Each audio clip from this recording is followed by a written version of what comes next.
How's it going? It's Nasty T, and this is part 2 of how to get better at Call of Duty. If you missed part 1, the link's in the description. That kind of lays the foundation of how to get better at the game and what's realistic for getting better. Part 2, this is how to get the most out of your gun, how to excel with your gun, understanding what it's good at. This video is a little bit different because this is not me playing, this is my cousin playing. I wanted to use his gameplay because I was sitting on the couch talking to him and he was playing, and it just perfectly illustrated the point I wanted to get across.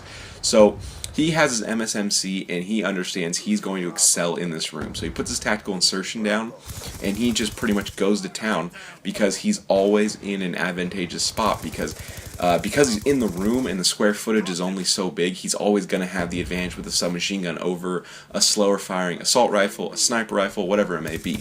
So he does a lot of very good things in this video. You'll see he has his tactical insertion down, and this is kind of his base of operations. This is kind of where he hangs out. It's a very good spot to hang out because there's basically 3 ways to get to B, and he's cutting off one by himself.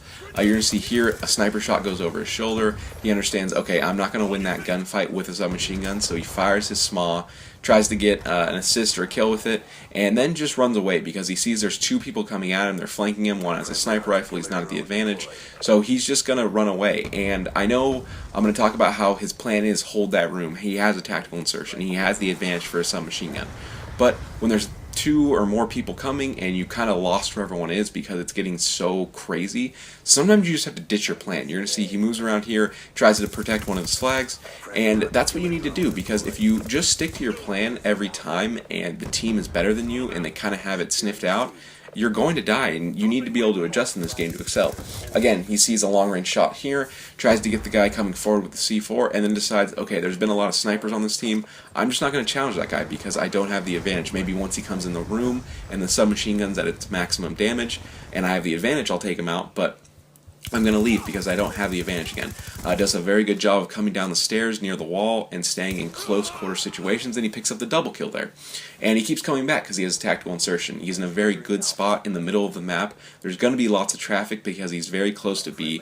It's not that he's just camping a room. He's playing the objective. He's helping his team. When he got dropped into the game, his team was down by about 30-35 points, and he's really cut the lead to something close here.